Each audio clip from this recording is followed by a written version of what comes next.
नमस्कार। आप देख रहे हैं रत्नेश टॉक और मैं हूं रत्नेश रंजन।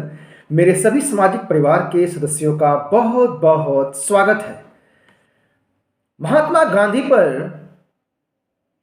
एक टिप्पणी करने की वजह से संत कालीचरण महाराज जी की गिरफ्तारी की जाती है,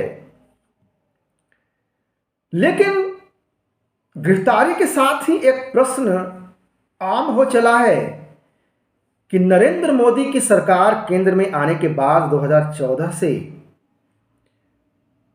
महात्मा गांधी पर आपत्तिजनक टिप्पणियां कि बाहर आ गई है, बयार बह रही है। लेकिन क्या हकीकत यह है? मैं आज विश्लेषण में आप सबको बताऊंगा कि गांधी के जीवित रहते ही, उनके जीवन काल से ही आम जनता के बीच उनकी लोकप्रियता कम ही नहीं हुई थी, शून्य हो चुकी थी। लेकिन सत्ता के गलियारे में जिनका भविष्य दांव पर लगा हुआ था, राजनीतिक भविष्य, उन्होंने गांधी को महात्मा का रूप देकर के लोगों के सामने थाली में परोस दिया। इन सब रहस्यों से मैं पर्दा आज उठाने वाला हूं। मैंने इस विषय पर पार्ट 1 एक वीडियो ऑलरेडी मैं बना चुका हूं पिछले दिनों, और आज ये पार्ट 2 है, जिसमें यह देख करके आप समझ पाएंगे कि जो ये सेकुलर लिबरल वामपंथी आरोप लगाते हैं कि 2014 के बाद आपत्तिजनक शब्दों का इस्तेमाल बढ़ गया है गांधी के लिए, लेकिन मैं आपको बताने जा रहा हूं कि यह आज नहीं बल्कि गांधी के जीवित रहते ही अपमानजनक शब्द का इस्तेमाल की शुरुआत हो चुकी थी। और इसके पीछे कारण क्या है, आप भी कुछ न कुछ मेरे देखने वाले, मेरे फॉलोवर यह जानते होंगे, लेकिन एग्जैक्ट बातें क्या हैं उस कालखंड में कांग्रेस के ही कुछ नेता लोग रहे हैं या फिर गांधी के कुछ नज़दीक रहे हैं, उनके द्वारा कुछ लिखित किताब है, उसका मैं कुछ रेफरेंस लूँगा। यानी कि कुल मिलाकर के आज मैं इतिहास का आईना सेकुलर वामपंथियों को दिखाने वाला हूँ, पूरे तथ्य, तर्क और प्रमाणों के साथ, कि गांधी के जीवित रहते बिरला भवन में जो है 13 जनवरी 1948 को हिंदुओं और सिखों की भीड़ इकट्ठा होती है और नारे लगाए जाते हैं, मरता है तो मर जाने दो, गांधी को मरने दो। तो आखिर क्या हुआ था? इन्हीं सब बातों का खुलासा करने के लिए मैं कुछ किताबों का रेफरेंस है। यह किताब किसी बीजेपी ने, आरएसएस ने, बजरंग दल ने, वीएचपी ने या किसी हिंदू महासभा ने या किसी हिंदू संगठन ने नहीं लिखा है। यह उस समय के जो कांग्रेसी रहे हैं उनके द्वारा लिखा गया है। और कुछ जैसे हैं महात्मा गांधी पूर्ण आहुति खंड 4, यह महात्मा गांधी के सेक्रेटरी रहे प्यारेलाल नैयर का लिखा किताब है। दूसरा रेफरेंस लूंगा मैं फ्रीडम एट मिडनाइट, जो कि डेमिनियर लिपियर द्वारा लिखा गया है। और तीसरा मैं कपूर कमीशन की रिपोर्ट, जो कि गांधी की हत्या के पश्चात यह कमीशन बनाई जाती है, उस रिपोर्ट की पेज नंबर 194 का रेफरेंस मैं लेने जा रहा हूं। आइए एक एक करके मैं सारे तथ्य तर्क आपके सामने रखता हूं कि गांधी स्वयं ही गाली और अपमानजनक शब्दों को पत्र में जो लिखकर भेजे जाते थे, उनको गाली स्वरूप उसको प्रार्थना सभा में सुनाते थे। यह थी उनकी उदारता, उनकी संवेदना, उनका अहिंसावादी पुजारी मानसिकता। इसके अलावा मैं आपको बताऊंगा कि गांधी की मुस्लिम तुष्टीकरण की नीति से परेशान होकर के खुद पटेल जी ने गांधी के सामने ही उनका अपमान किया था। साथ ही साथ यह भी बताऊंगा कि गांधी के बेटे ने ही खुद गांधी के लिए कहा कि हिंदुओं के लिए यह अभिशाप बन गया है। गांधी के पर्सनल सेक्रेटरी प्यारेलाल नैयर द्वारा लिखित महात्मा गांधी पूर्ण आहुति खंड 4 का मैं रेफरेंस लूंगा। साथ ही साथ इस किताब में जो प्यारेलाल नैयर के द्वारा लिखा गया है, पेज नंबर 384 में वो लिखते हैं कि रात को पश्चिम बंगाल यानी कि माफ करें, पश्चिम पंजाब यानी कि पाकिस्तान से आए हुए कुछ सिखों ने बिरला भवन के सामने प्रदर्शन किया। इन लोगों ने खून के बदले खून, हम बदला चाहते हैं और गांधी को मरने दो, ये नारा सुनकर के तभी नेहरू नारेबाजी सुनकर के बिरला भवन में ही थे, वो गाड़ी से उतरते हैं और बाहर खड़े लोगों पर झपट पड़ते हैं। नेहरू गरज कर चिल्ला कर बोलते हैं, किसकी हिम्मत है ये चिल्लाने की कि गांधी को मरने दो, मेरे सामने ये शब्द दोहराने की हिम्मत करो, उसे पहले मुझे मारना होगा। अब मैं अपने देखने वाले से कहना चाहूंगा कि उनकी संवेदना को समझिए। जो ये नारे लगा रहे थे वो आम जनता के भीड़ थे, वह बीजेपी वाले नहीं थे, वह बजरंग दल वाले नहीं थे, वह वीएचपी वाले नहीं थे। ये वो लोग थे, शरणार्थी थे, जो बांग्लादेश से आए, जो पाकिस्तान से शरणार्थी बनकर आए थे, जिनका सब घर बार लूट गया था, जिनके अपनों की हत्या उनके आंखों के सामने की गई थी। तो उनकी संवेदना को आप समझिए कि जिनकी दुनिया लूट चुकी थी, जिनके अपने ही उनके सामने हत्या की जा चुकी थी, गला काटा जा चुका था, जिनको घर बार छोड़ करके पाकिस्तान से भागना पड़ा, बांग्लादेश से भागना पड़ा। नेहरू तो पाकिस्तान नहीं गए थे, आप गौर कीजिए।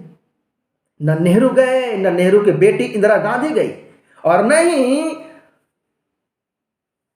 फर्जी तथा कथित महात्मा गांधी गए, पाकिस्तान चले जाते, लेकिन वो भी भारत में ही रह गए।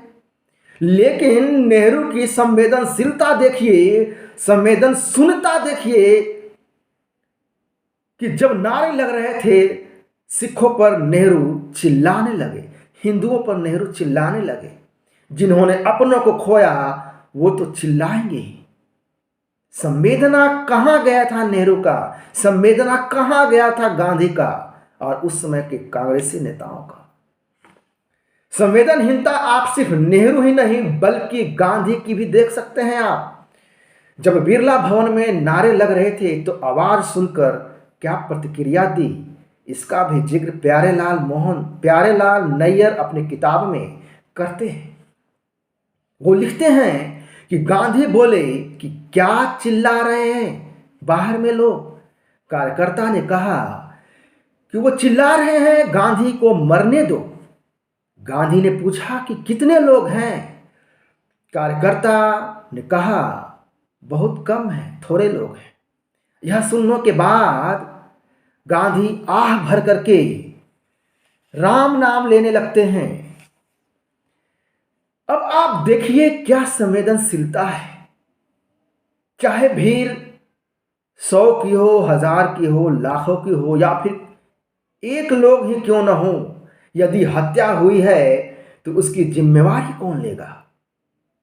बंटवारे की जिम्मेवारी तो आपने ले ली है, बंटवारे पर सहमति क्यों हुई, और जब बंटवारे पर सहमति आपने दिखाई तो संवेदना भी दिखानी चाहिए थी गांधी को, बापू को और नेहरू को भी। गांधी हत्या की जांच के लिए बने जो कमीशन थे उसके सामने कृष्ण चांदीवाला, जो कि गांधी के बहुत नजदीकी में से एक थे, उसने अपनी गवाही में 13 जनवरी 1948 के दिन के संदर्भ में कहा कि उग्र भीड़ का जमावड़ा था। बिरला भवन के सामने का उल्लेख किया गया है गवाही में। कपूर कमीशन की रिपोर्ट की पेज नंबर 194 पर उसका बयान दर्ज है। इस गवाही के अनुसार उस दिन 13 जनवरी 1948 के दिन यदि बिरला भवन में नेहरू मौजूद नहीं होते तो उग्र भीड़ गांधी पर हमला भी कर सकती थी। इस घटना के बाद बिरला भवन में पुलिस तैनात कर दी जाती है। अब आप इस बात पे गौर करें कि जिसमें कहा गया कि गांधी की लोकप्रियता का ग्राफ गांधी के अंतिम दिनों में घट गई थी, बिल्कुल नीचे जा चुकी थी। यह दर्ज है गवाही के रूप में कपूर कमीशन के रिपोर्ट में। और यह रिपोर्ट करने वाले कौन हैं, गवाही देने वाले कौन हैं? कृषि मंत्री, देश के पहले कृषि मंत्री के.एन. मुंशी, जो कि अंतिम दिनों गांधी के जिस दिन उनका वध किया जाता है, वध के 2 दिन पहले वे मिलने के लिए प्रथम कृषि मंत्री भारत के मिलने जाते हैं। उनका बयान दर्ज है कपूर कमीशन के खंड 1 पृष्ठ 144 में कि पाकिस्तान को 55 करोड़ रुपए देने के मुद्दे पर 1948 की शुरुआत में गांधी काफी अलोकप्रिय हो गए। उत्तर भारत के हिंदू गांधी जी से इसलिए नाराज थे क्योंकि वो मानते थे कि विभाजन गांधी के वजह से पैदा हुए हैं और ये हालात जो बने हैं, लाखों लोग मरे हैं, बेघर हुए हैं, कत्ले आम हुआ है, इसके जिम्मेवार गांधी है।